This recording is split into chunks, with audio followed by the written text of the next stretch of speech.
Hello everyone. आज हम सैनिक संस्कृत क्लासेस में स्टार्ट करने जा रहे हैं फिर से। शेमुषी प्रथमो भाग है, नवम कक्षाया संस्कृत पाठ है पुस्तकम। फर्स्ट चैप्टर हम कंप्लीट कर चुके थे। सेकंड चैप्टर का जो है हमारा यहाँ तक कंप्लीट हो गया था, लेकिन आगे मैं इस लेसन को कंप्लीट नहीं कर पाई किसी कारणवश। आज से फिर ये चैप्टर स्टार्ट हो रहा है।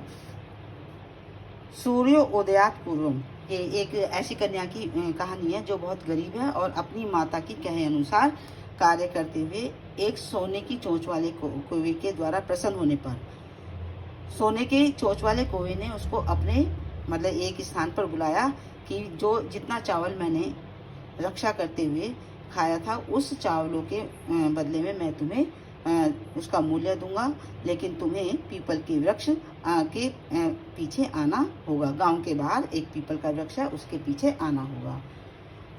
वो कन्या इतनी खुश हुई कि रात भर सो नहीं पाई और सुबह सूर्योदयात पूर्वम एव, सुबह जल्दी ही उठकर सूर्य उदय होने से पूर्व ही सा वह तत्रो उपस्थिता, वहां उपस्थित हो गई। कहाँ? जहाँ पर कौवे ने उसको बुलाया था।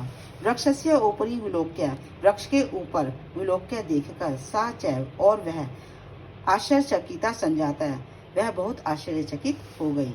यत्, क्योंकि तत्र स्वर्णमय प्रासादो वर्तते, वहाँ सोने से बना हुआ महल, प्रासाद कहते महल, सोने से बना हुआ महल था।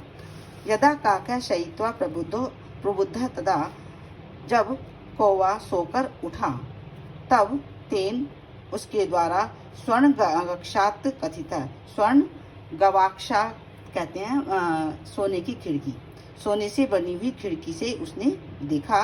कथित, और कहा, अहो बाले, हे बालिका, तुम आगत है, तुम आ गई। तिष्ठ, ठहरो, अहम त्व कृते, मैं तुम्हारे लिए सोपानम अवतारयामि, सोपान कहते सीढ़ी, सीढ़ी उतारता हूँ, महल में आने के लिए सीढ़ी उतारता हूँ। तत् कथया, ऐसा कहकर स्वर्णमय, रजतमय, ताम्रमय वा, उसने कहा कि सीढ़ी उतारता हूँ, बताओ कौन सी उतारूं, सोने से बनी हुई, चांदी से बनी हुई या फिर तांबे से बनी हुई। कन्या अवदत, कन्या ने कहा, अहम निर्धन मातु दुहिता, मैं निर्धन गरीब माता की, दुहिता कहते पुत्री हूँ। ताम्र सोपानम एव, तांबे की सीढ़ी ही से ही आगमिष्यामि, आऊंगी, मैं तांबे से बनी हुई सीढ़ी से ही आऊंगी। परम स्वर्ण सोपानेन सा स्वर्ण भवनम आरोहत, लेकिन मैं सोने की सीढ़ी से ही सोने के भवन में आई, क्योंकि कौवे ने तांबे की या चांदी की सीढ़ी नहीं उतारी बल्कि सोने की सीढ़ी उतारी, इसलिए वो जो है सोने की सीढ़ी से ही भवन में आई। चिरकालम भवने, बहुत देर तक भवन में विचित्र विचित्र वस्तुनि सज्जितानि दृष्ट्वा, चित्र विचित्र बहुत अद्भुत अद्भुत चीजों को देखकर, जो कि सजी हुई थी, देखकर बहुत ही आश्चर्यचकित हो गई। शांता ताम विलोक्य का क्या, थकी हुई, शांता कहते हैं थकी, थकी हुई उस बालिका को देखकर कौवे ने कहा, पूर्वम लघु प्रातराशा, पहले थोड़ा सा, प्रातराशा सुबह का नाश्ता, कि थोड़ा सा नाश्ता क्रियताम कीजिए।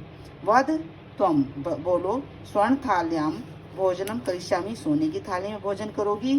किम वा स्थलताल्यम उत ताम्र स्थाल्यम, चांदी की थाली में या फिर तांबे की थाली में। बालिका अवदत, बालिका ने कहा, ताम्र स्थाल्यम एव अहम निर्धना भोजनम करिष्यामि, तांबे की थाली में ही मैं निर्धन कन्या भोजन करूंगी। तदा सा आश्चर्यचकिता, तब वह आश्चर्यचकित संजाता हो गई।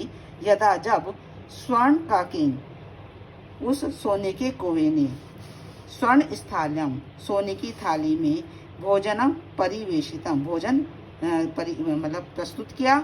न एतादृशम स्वादु भोजनम अद्यावधि बालिका खादितवती, वह आश्चर्यचकित क्यों हो गई कि सोने की थाली में जो भोजन था वो इतना स्वादिष्ट था, ऐसा भोजन उसने कभी नहीं खाया था। काको आवदत, काक ने यानी कौवे ने कहा, बालिके अहम इच्छामि, कि बालिका मेरी इच्छा है, यत कि तुम सर्वदा अत्रैव तिष्ठ, तुम हमेशा के लिए यहीं पर ठहर जाओ। परम तव माता तू, लेकिन तुम्हारी माता एकाकिनी वर्तते, अकेली हैं।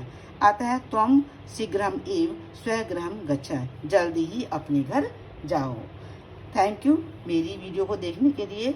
लेकिन मैं आपको बार बार यही बातें बोल रही हूँ कि यदि आपको मेरा पढ़ाया हुआ समझ में आ रहा है, अच्छा लग रहा है, तो मेरी वीडियो को सब्सक्राइब कीजिए, लाइक कीजिए, शेयर कीजिए। Thank you.